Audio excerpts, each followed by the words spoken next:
Apocalipse, capítulo 1, versos de 1 a 3, assim diz a palavra do Senhor. Revelação de Jesus Cristo que Deus lhe deu para mostrar aos seus servos as coisas que em breve devem acontecer, e que ele, enviando por intermédio do seu anjo, notificou ao seu servo João, o qual atestou a palavra de Deus e o testemunho de Jesus Cristo quanto a tudo o que viu. Bem-aventurados aqueles que leem e aqueles que ouvem as palavras da profecia e guardam as coisas nela escritas, pois o tempo está próximo. Amém. Palavra do Senhor. Nós acabamos de ler, queridos irmãos, aquilo que os estudiosos chamam de o prefácio deste livro. São os 3 versículos iniciais, são os versículos de apresentação do livro de Apocalipse. E aqui o Espírito Santo, através do apóstolo João, vai direto ao ponto. E ele, logo de cara, fala sobre o tema da felicidade. Nesses 3 versículos, o Espírito Santo, usando seu servo, elenca uma série de argumentos, até desaguar no tema da alegria, ou como está aí escrito, as bem-aventuranças. O Espírito Santo, através de João, responde a seguinte pergunta para todo o povo de Deus: onde nós podemos encontrar a felicidade? Para alguns, a felicidade não existe. O poeta cearense canta exatamente isso, né? Felicidade não existe. Para outros, a felicidade é só um sonho. Para alguns, a felicidade se resume a fama, sucesso, dinheiro, relacionamentos. Para outros, a alegria é ter saúde, é ter harmonia na família. Mas para nós cristãos, irmãos, talvez essa questão seja um pouco complicada. Talvez para nós cristãos o tema da felicidade não seja assim algo tão fácil e tão simples de se responder. Talvez você que é cristão se pergunte como é possível ser feliz no mundo onde aparentemente o mal domina. Como é possível ser feliz no mundo onde parece, ou numa vida onde parece que as coisas acontecem de forma aleatória e parece também que não existe aí nenhum motivo ou nenhum sentido para o nosso sofrimento, para as nossas dores? Como é possível ser feliz em um mundo onde aparentemente o mal está vencendo e as pessoas sofrem por isso, e as pessoas vivem angustiadas por isso? Onde é possível ser feliz no mundo onde aparentemente as pessoas rejeitam o Evangelho, a mensagem do nosso Senhor e Salvador Jesus Cristo? No mundo cheio de tragédias, no mundo cheio de angústias, no mundo cheio de aflições, como é possível ser feliz? Pois bem, amados irmãos, quando este livro foi escrito, as palavras que aqui nós acabamos de ler fizeram todo sentido para aqueles cristãos que estavam recebendo. Quando João, no prefácio desse livro, fala sobre as bem-aventuranças, fala sobre alegria, fala sobre felicidade, essa mensagem chega como uma flecha aos corações dos nossos amados irmãos do primeiro século. A situação da igreja, queridos irmãos, era muito parecida com a nossa hoje. Óbvio que em outro contexto, em outra circunstância, mas aparentemente era um período onde o mal parecia vencer, onde as trevas pareciam se sair melhor do que as forças da luz. É verdade, irmãos. Era um momento onde a igreja já havia crescido bastante. Nós estamos falando do ano 95 ou 96 da era cristã. Isso já era aproximadamente 60 anos ou mais depois da morte e ressurreição de Jesus, e a igreja cresceu. A igreja se desenvolveu. Prova é as igrejas, ou provação às igrejas para quem João endereça essa carta. São as igrejas da Ásia Menor, atual Turquia. E não era que aquelas cidades onde essas igrejas foram implantadas fossem cidades comuns ou sem qualquer importância para o império. Na verdade, irmãos, as 7 ou a maioria das 7 cidades onde essas igrejas estavam eram importantíssimas, não só na região da Ásia Menor, mas em todo o Império Romano. Por exemplo, Éfeso era o centro administrativo de Roma naquela região. Esmirna era uma cidade extremamente próspera. Pérgamo era famosa, melhor dizendo, pela sua biblioteca. Tiatira tinha um forte comércio e uma forte indústria. Laodiceia era um conhecido centro bancário e também era conhecida pela sua faculdade de medicina. E a igreja tinha alcançado essas cidades. Mas talvez o detalhe mais importante, irmãos, quando nós olhamos para o mapa do mundo antigo e vemos que o evangelho alcançou essa região, essas 7 cidades, nós constatamos um detalhe muito interessante. A igreja tinha saído ou tinha avançado naquela clausura que era a região de Jerusalém ou Galileia e tinha alcançado África, Ásia e a Europa. A igreja estava crescendo, irmãos. Mas diferente do que possa aparentar, a situação não era das melhores.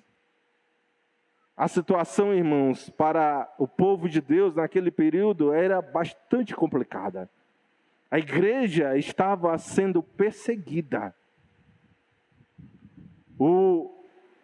A mão do Império Romano estava perseguindo o povo de Deus. Quem dominava nesse período era o tirânico imperador chamado Domiciano. E ele simplesmente exigia que todos os cidadãos romanos lhe prestassem adoração. Era chamada adoração ao imperador. Ele, no alto da sua arrogância, exigia que cada habitante do Império Romano se referisse a ele como nosso Senhor e nosso Deus. Óbvio que os cristãos não aceitavam isso. E por causa disso, vários deles morreram. Os principais líderes da igreja, irmãos, morreram. Todos os apóstolos, exceto João, obviamente, morreram. E morreram mártires, fiéis à causa do evangelho. Por exemplo, Paulo foi decapitado. Pedro, conforme diz a tradição, morreu crucificado de cabeça para baixo. A igreja e muitos dos nossos irmãos estavam sendo perseguidos. E essa questão da felicidade era bastante significativa para eles. Porque a pergunta que talvez eles mais se fizessem era como era possível ser feliz nesse contexto de perseguição. Nesse contexto onde muitos cristãos estavam sendo mortos, estavam sendo expulsos dos seus lares, estavam perdendo o convívio familiar, estavam perdendo os seus trabalhos, os seus empregos. E a situação, irmãos, para nós também é análoga, é similar, porque talvez você não sinta tanto isso, mas hoje a igreja também é perseguida.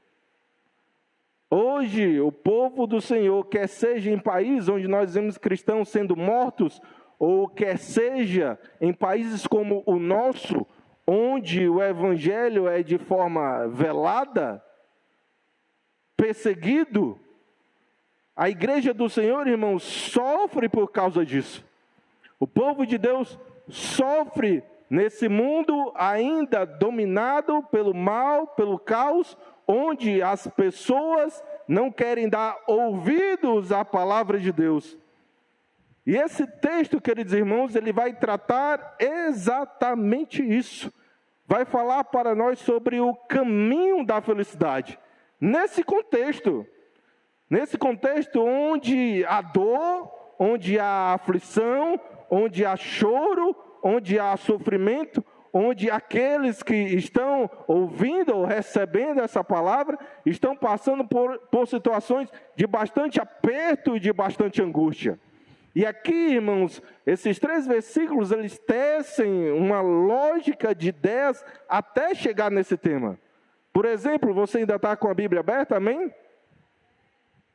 Eu quero que você destaque aí algumas expressões. Essas são as expressões que o Espírito Santo, através de João, vai costurando até desaguar no tema da felicidade.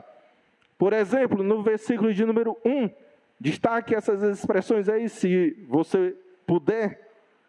Revelação de Jesus Cristo, primeira expressão. Ainda no versículo 1, Deus lhe deu para mostrar. Ainda no versículo 1, terceira expressão, as coisas que em breve devem acontecer.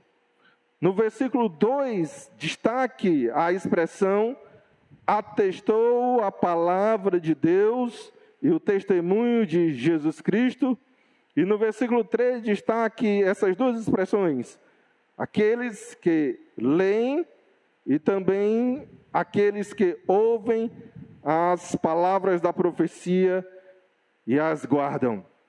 São através dessas 6 expressões que o Espírito Santo vai elencando, vai construindo toda uma lógica até falar para nós sobre o tema da felicidade. E nós precisamos entender isso. Vamos entender isso, amém? Versículo 1, João começa a traçar o caminho da felicidade. No versículo 1, João apresenta 3 argumentos importantíssimos antes de falar sobre as bem-aventuranças, e que estão ligadas à bem-aventuranças, à alegria do povo de Deus, a alegria que o mundo pode receber em Cristo Jesus. Vamos ler novamente o versículo de número 1, que diz assim, revelação de Jesus Cristo, que Deus lhe deu para mostrar aos seus servos as coisas que em breve devem acontecer, e que ele, enviando por intermédio do seu anjo, notificou ao seu servo João. 3 questões aqui nesse texto são extremamente importantes. E em primeiro lugar, esse texto fala do Deus que se revela. Quero que você veja novamente essa expressão, que Deus lhe deu para mostrar no versículo 1. Deus se torna conhecido para os homens. Deus se torna conhecido para a raça humana. E não existe uma outra forma do homem conhecer a Deus, a não ser através dele mesmo. Deus consentiu se revelar ao homem. Deus, em sua bondade, em sua misericórdia, em sua generosidade, resolveu se dar a conhecer a raça humana, ao seu povo escolhido. E um dos motivos, irmãos, disto tem a ver com a nossa preocupação de hoje. Porque no caminho da felicidade existe uma parada extremamente importante e indispensável. Só é possível ser feliz quando o homem conhecer o Deus que se revela. Não existe a possibilidade do homem ser feliz sem conhecer a Deus. O caminho da felicidade começa num Deus que consente em se revelar para pessoas como eu e você. E esse Deus que se revela, esse Deus que proporciona o conhecimento do homem, através disso, também nos dá, nos agracia, nos abençoa com a bem-aventurança. E hoje, Ele continua solicitando, Ele continua exortando, chamando o seu povo para conhecer ainda mais a este Deus, se relacionando com Ele. Conforme diz lá em 2 Pedro 3,18, antes crescei na graça e no conhecimento de nosso Senhor e Salvador Jesus Cristo. Essa é a primeira coisa que o versículo nos diz. A segunda coisa que o versículo nos diz, irmãos, também está ligada ao tema da felicidade, da bem-aventurança, é que Deus se revela através de Jesus Cristo. É assim que o versículo começa. Quais são as primeiras 3 palavras do versículo 1? Revelação de Jesus Cristo. Deixa eu lhe falar algo. Jesus é o Verbo eterno de Deus. Ele é a palavra encarnada. Jesus revela o Pai. E é interessante porque essa questão, essa ideia, é um dos temas que unificam o Evangelho e o Apocalipse de João. O Evangelho de João começa exatamente falando disso, falando do Verbo, falando da palavra. E João, no Evangelho, vai em várias passagens repetir essa ideia. Por exemplo, em João 14, versículo número 6, todo mundo conhece. Disse-lhe Jesus: eu sou o caminho, a verdade e a vida. O texto prossegue, irmãos, e o texto prossegue com um pedido de Filipe. Filipe, depois de ouvir isso, pede para Jesus: Senhor, mostra-nos o Pai. E o que foi e o que é que Cristo responde? Lá no versículo 9, disse-lhe Jesus: Filipe, há tanto tempo estou convosco, e não me tendes conhecido. Quem me vê a mim, vê o Pai. Nós, seres finitos, seres pecadores, não poderíamos conhecer a Deus de outra forma a não ser através de Cristo Jesus. Porque Cristo nos mostra o Pai, nos revela o Pai. Como o pastor Jesus nos revela o Pai? Jesus, ou em Cristo Jesus, nós, por exemplo, conhecemos o poder do Pai.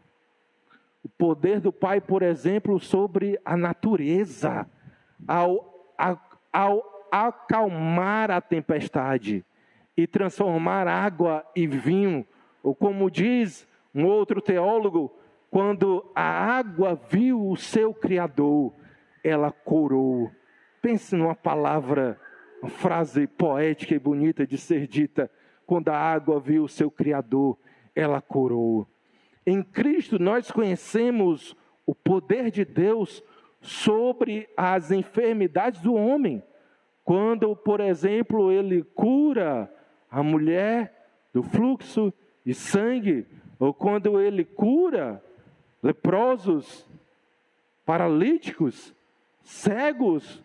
Em Cristo nós conhecemos o poder do Pai sobre os espíritos malignos, por exemplo, ao expulsar os demônios do endemoniado gadareno. Mas em Cristo, irmãos, nós conhecemos também a vontade do Pai, através do seu exemplo, através das suas palavras. E todos aqueles que querem cumprir o mandamento da lei, ou o resumo da lei, amarás o Senhor teu Deus sobre todas as coisas, e o teu próximo como a ti mesmo. É só seguir, é só imitar o exemplo de Cristo e obedecer às suas palavras. Em Cristo, irmãos, nós conhecemos a justiça do Pai. É uma justiça que não tolera o pecado. Foi por isso que Cristo morreu, para pagar a justa punição do Pai sobre as nossas transgressões.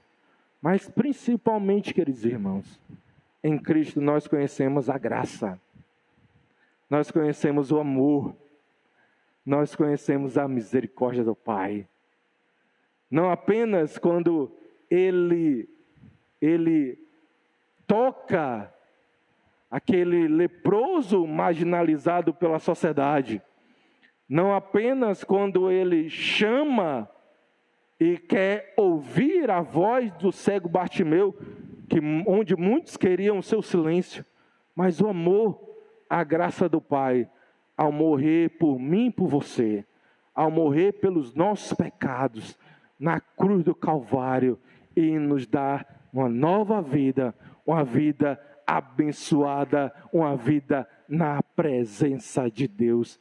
Cristo nos revela o Pai, e todos aqueles que querem conhecer o Pai, só o conhecerão através de Cristo Jesus. Até aqui temos duas coisas. Deus se revela, a primeira questão. A segunda, Deus se revela através do Filho. E a terceira questão que esse texto nos mostra: Deus revela através de Cristo Jesus as coisas que em breve devem acontecer. Você vê essa frase, essa expressão aí no texto? Revelação de Cristo Jesus que Deus lhe deu para mostrar aos seus servos sobre as coisas que em breve devem acontecer. O que significa, pastor? Qual é o terceiro ensino desse versículo? O Senhor, Deus é o Senhor da história. Deus é o Senhor da história, queridos irmãos. A vida não é um emaranhado de eventos aleatórios, onde o nosso sofrimento, a nossa dor, parecem ser sem sentido. Não, irmãos. Existe um Senhor sobre a história. É o Senhor que Isaías testifica lá no capítulo de número 6, quando ele vê o Senhor sentado no alto e sublime trono. Tudo acontece e só acontece segundo a vontade e a permissão de Deus. Nada escapa ao poder do Senhor, ao domínio do nosso Senhor, às mãos poderosas do nosso Criador. Nada escapa ao nosso Deus. E a história minha e sua, a história do povo de Deus de maneira individual, tem um Senhor. Esse Senhor é o nosso Deus. Deus é o Senhor da nossa história, da minha e da sua história. E Ele cuida dessa história.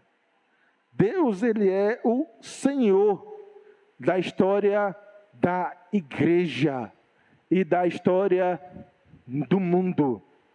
Nada acontece sem a permissão de Deus. Inclusive o sofrimento.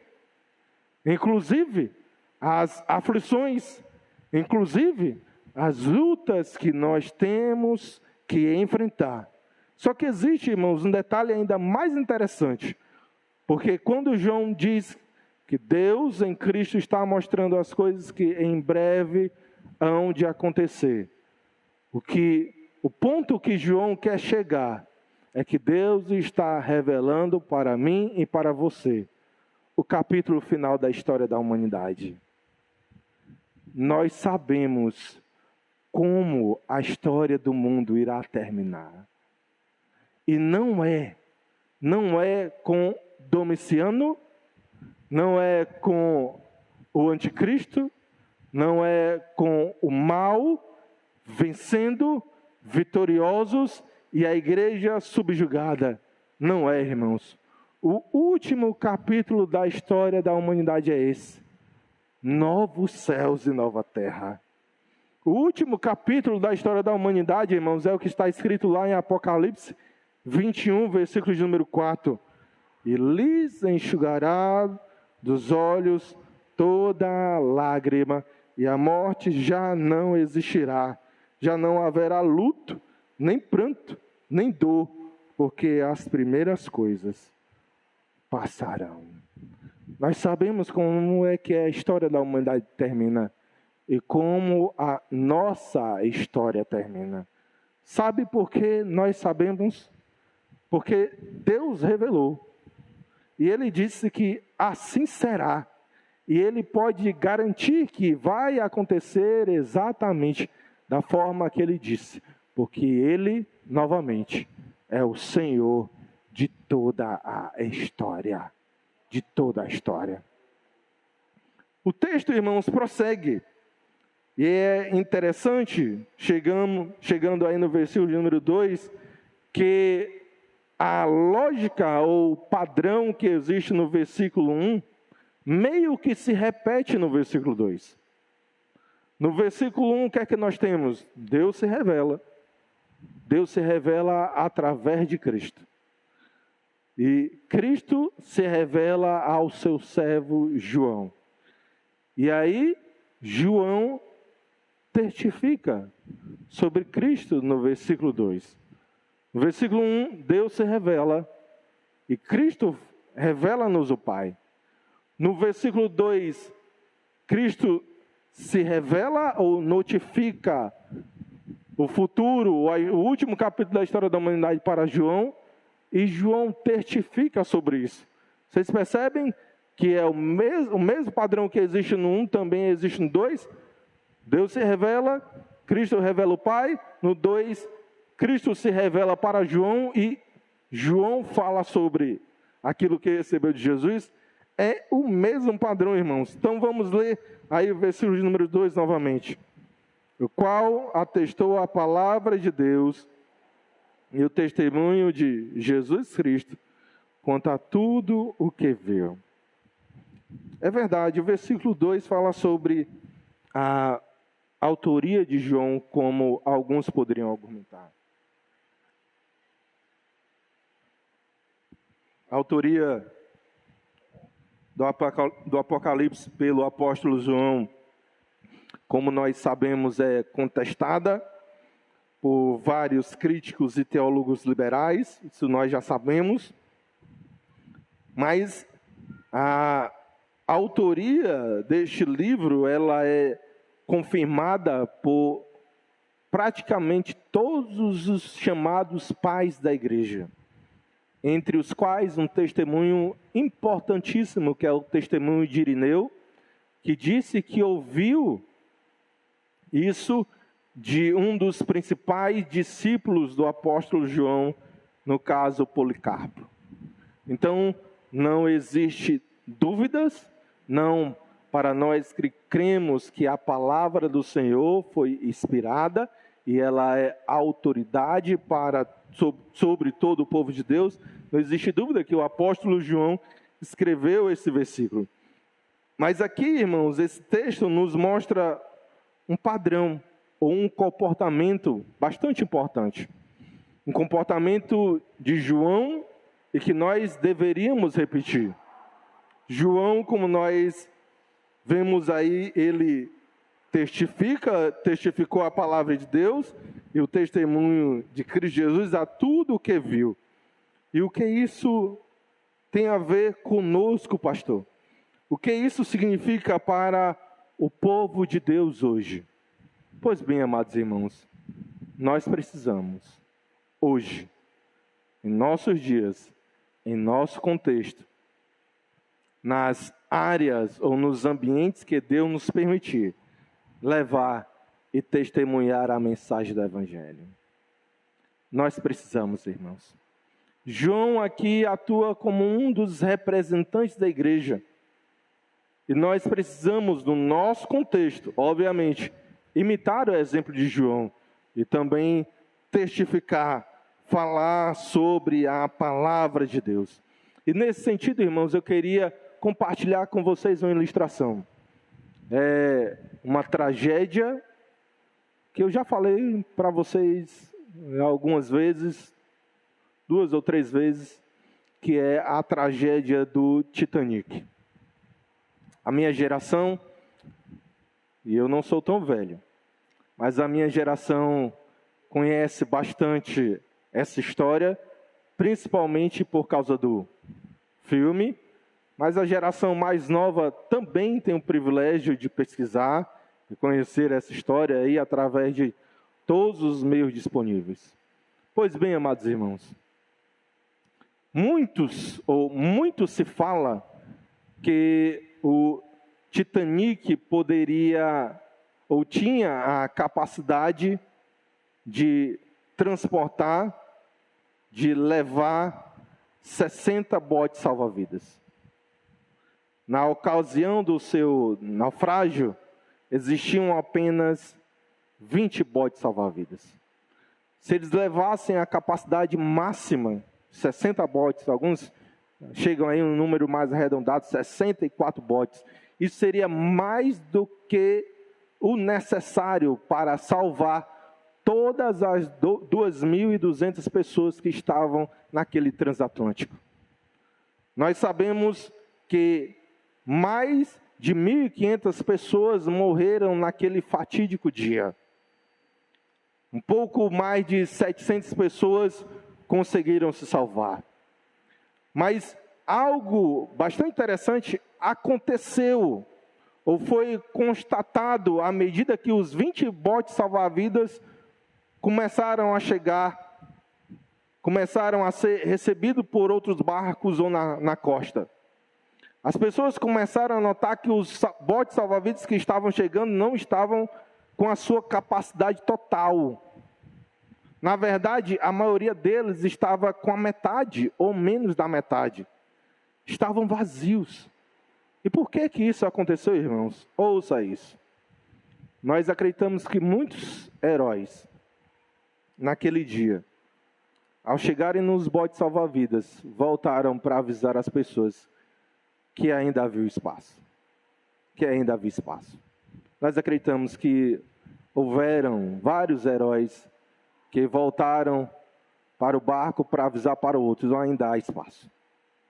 Mas nós sabemos também, irmãos, que muitos, ao chegarem nos botes salva-vidas e viram que eles estavam praticamente vazios, não se importaram com demais. Permitiram que eles descessem, que eles viajassem sem a sua capacidade total. Eu sei, irmãos, que é complicado a gente julgar a atitude das pessoas, principalmente quando a vida delas está em perigo. Eu sei disso. Mas aqui, irmãos, há algo que ou sobre o qual nós precisamos refletir. Nós somos mais parecidos com os heróis que voltam para avisar os demais que ainda há espaço, ou seja, nós somos aqueles que irão, apesar dos perigos, e nós já iremos falar quais são os perigos de fazer isso, apesar das aflições de anunciar o Evangelho, irão cumprir o ídolo do Senhor, ou nós seremos aqueles que estarão acomodados com a vida que levamos, sabendo que nós estamos em segurança indo para o céu. Nós precisamos, irmão, refletir sobre isso. Nós precisamos refletir sobre isso.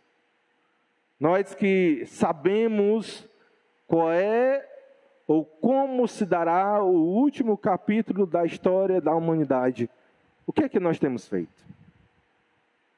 Nós que sabemos que a vida não é um emaranhado de eventos aleatórios, mas nós que sabemos que na história da humanidade existe um Deus que rege todas as coisas, que faz com que todas as coisas cooperem para o bem daqueles que amam a Deus, de forma ajustada, de forma equilibrada, de forma harmoniosa. O que é que nós temos feito? O que é que nós temos feito, irmãos? Nós que sabemos que no último capítulo da história da humanidade haverão novos céus e nova terra para aqueles que foram alcançados pela mensagem do Evangelho. O que é que nós temos feito? Às vezes, irmãos, nós nos acomodamos porque existe um preço a pagar para cumprir essa missão. E João sabe disso. João sabe disso, irmãos. Na verdade, e essa é uma das coisas que nós iremos falar no próximo domingo, João está pagando o preço por anunciar a mensagem do Evangelho. Nós estamos falando, irmãos, de um tempo que, se o cidadão simplesmente se anuncia cristão, seguidor de Cristo, isso já era motivo de perseguição. Financiar a causa do Evangelho, propagar o Evangelho, irmãos, era ainda mais perigoso. E João sabe disso. E nós, o que é que nós temos feito? Qual é o preço que nós temos pagado? O que é que nós temos feito para anunciar para outros a mensagem de Cristo Jesus? Dizer para o mundo, ainda há lugar. Deus ainda em Cristo Jesus salva pecadores. É isso que nós precisamos fazer. O texto prossegue, irmãos, e agora nós chegamos no capítulo de número 3. Agora sim João vai falar sobre o tema da felicidade. Até aqui era só argumento. E João apresenta 4. Deus se revela através de Cristo. Deus é Senhor da história porque Ele pode falar sobre as coisas que em breve irão acontecer, isso com segurança. E por final, o 4º argumento é a igreja, como anunciadora dessa mensagem do Evangelho. E aqui, João, ou na verdade o Espírito Santo, junta tudo e deságua no tema da felicidade. No capítulo 3, conforme nós iremos ler daqui a pouco novamente, nós iremos ver que João fala de 2 grupos. Os grupos dos bem-aventurados. Os grupos daquele que nesse mundo de sofrimento, de amargura, de tristeza, tem a possibilidade e em Cristo a segurança de vida eterna e de bem-aventurança celestial. Vamos ler, irmãos, novamente o versículo de número 3, e isso vai ficar cada vez mais claro. O versículo de número 3 diz o seguinte: bem-aventurados aqueles que leem e aqueles que ouvem as palavras da profecia e guardam as coisas nela escritas, pois o tempo está próximo. E João aqui apresenta-nos 2 grupos. 2 grupos de bem-aventurados. Bem-aventurados, conforme nós sabemos, são os felizes, são os abençoados, são os alegres. E eles são felizes, irmãos, independente das circunstâncias. Eu já expliquei isso para vocês quando nós pregamos sobre a série lá em Mateus 5, a série das bem-aventuranças. Independente das virtudes da vida, nós somos felizes. Independente da dor, do sofrimento que nós experimentamos, nós somos felizes. E João nos apresenta aqui mais 2 critérios para alcançar a felicidade. De fato, são 2 grupos, eu quero que você perceba isso. Primeiro grupo, pastor, dos felizes, conforme João aqui nos apresenta em Apocalipse 1:3. Escute isso. O primeiro grupo, João está falando no contexto da igreja. Os primeiros para a primeira bem-aventurança, João dirige para o povo de Deus, quando João diz, bem-aventurado aqueles que leem. E obviamente leem as palavras da profecia. E é importante nós entendermos aquilo que João escreve aqui. Porque a ideia de leitura não é aquilo que muitos supõem. Não nesse versículo. Não é a ideia aqui de ler a palavra da profecia, não é, por exemplo, como hoje nós fazemos, compramos um livro, nos trancamos no quarto e vamos ler pessoalmente, individualmente, ali sozinhos. Não é essa a ideia de leitura que João traz aqui nesse versículo.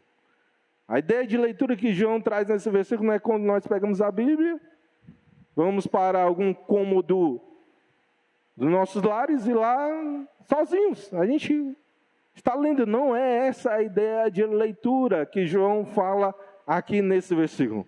Pastor, o que é que João está falando aqui ao se referir àqueles que leem as palavras da profecia? Escute isso.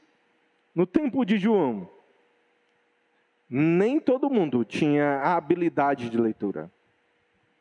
Nem todo mundo tinha a habilidade para ler, e nem os pergaminhos, nem os papiros, nem os materiais para praticar essa habilidade. Nem todo mundo, irmãos, podia ler, e nem todo mundo tinha condições de ter material para ler. Isso tornava importantíssimo, por exemplo, o ofício daqueles que nas sinagogas ou nas igrejas liam os textos bíblicos para outros irmãos, ou para aqueles que estavam interessados em ouvir a mensagem do Evangelho. É essa leitura, é esse tipo de leitura que João fala aqui nesse versículo. Não é leitura individual, é leitura pública, é leitura comunitária, e é leitura no sentido de proclamação. Eu disse, irmãos, para vocês no início, que todas as ideias nesses 3 versículos, elas estão interligadas, entrelaçadas no tema da felicidade. E aqui, João volta para algo que ele falou no versículo 1, e ele acabou de dizer no versículo 2, Deus se revela e Jesus revela o Pai. O povo de Deus precisa revelar as mensagens do Senhor. E João diz para a gente, João diz aqui nesse texto, sabe, esse povo que fala do Cristo que revela o Pai, esse povo é feliz. Esse é o povo feliz. Talvez você esteja aí se perguntando, pastor, como é possível eu, como cristão, ser feliz no mundo onde aparentemente o mal domina sobre todas as coisas? Uma mensagem eu tenho para você. Pregue, fale, testifique, proclame a mensagem do Evangelho, a mensagem do Deus que é poderoso para mudar a realidade desse mundo, para mudar a realidade das famílias, para mudar a realidade do perdido. Pregue a mensagem deste Deus que é poderoso para transformar a tristeza em alegria. Pregue a mensagem desse Deus. E isso, irmãos, a gente poderia ficar argumentando essa questão em toda a Bíblia. Eu acho suficiente apenas lhes lembrar de Isaías 52, versículo 7. Um texto que Paulo repete lá em Romanos 10, 15. Pastor, por que aquele que prega é bem-aventurado, é feliz? Isaías 52, versículo 7 não responde por quê. Quando o profeta do Senhor nos escreve, que formosos, ou quão formosos são sobre os montes, os pés do que anunciam as boas novas, que faz ouvir a paz, que anuncia coisas boas, que faz ouvir a salvação, que diz ao Sião, o teu Deus reina. Nós precisamos, irmãos, pregar essa palavra. Nós precisamos anunciar essa palavra. Nós precisamos, irmãos, fazer conhecida essa palavra. E esse é o primeiro grupo dos bem-aventurados. Eu e você, quando anunciamos as boas novas de salvação. Amém, queridos? Mas João aqui fala sobre o segundo grupo de bem-aventurados. E o segundo grupo de bem-aventurados é quando ele fala, quando ele se refere sobre aqueles que ouvem as palavras da profecia e guardam as coisas nela escritas. E aqui, irmãos, nós já também estamos concluindo, ou estamos caminhando para a conclusão dessa mensagem. E a palavra final desta noite é para você. É para você que me ouve e tem uma expectativa muito grande em relação a 2023. Que deseja não apenas um ano novo, mas uma vida nova.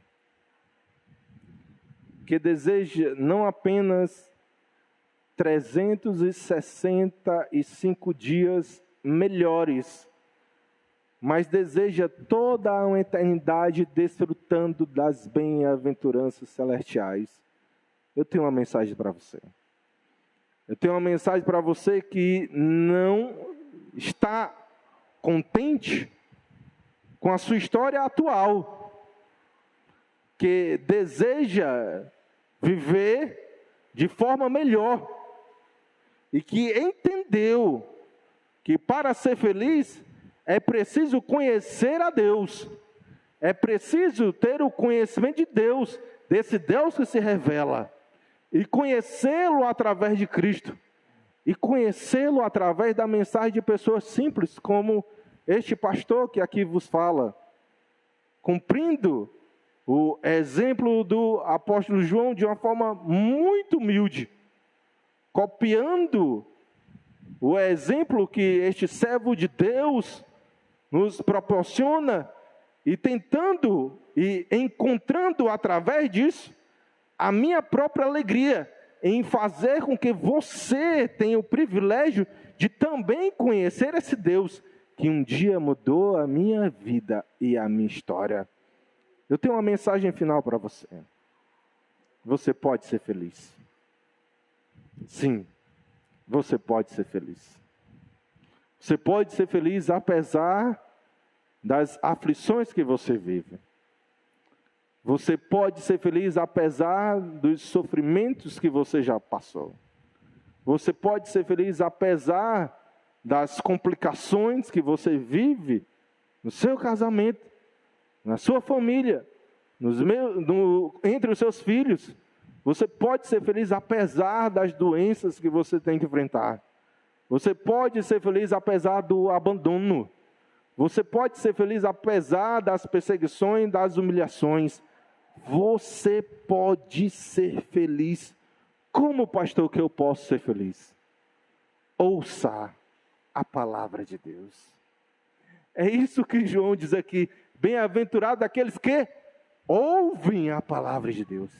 É isso que você precisa fazer. Ouvir. E se você está nesse momento ouvindo a palavra de Deus, eu quero já lhe dizer que você é um bem-aventurado por ter esse privilégio. Você é um bem-aventurado por ter essa oportunidade.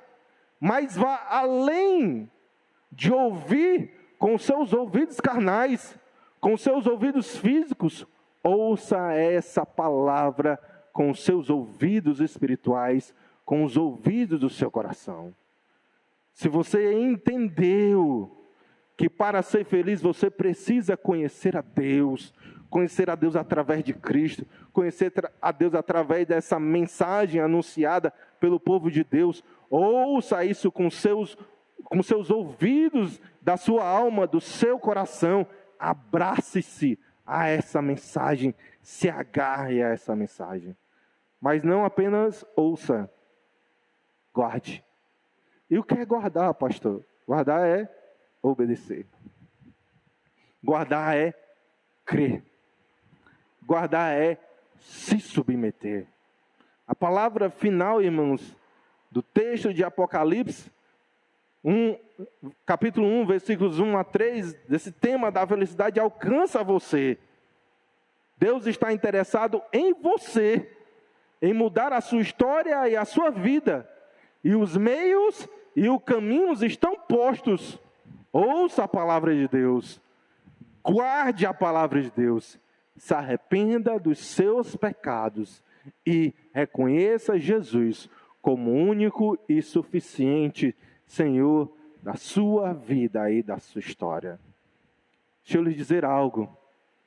No final, no capítulo final da história da humanidade, você pode estar do lado certo. Você pode estar do lado daqueles que irão desfrutar dos novos céus da nova terra. Você pode estar do lado dos vencedores. Você pode estar do lado daqueles que irão ouvir do Senhor: vinde, benditos de meu Pai, entrai na posse do reino que vos está preparado desde a fundação do mundo. Você pode fazer parte desse grupo. Como, pastor? Ouça a palavra de Deus.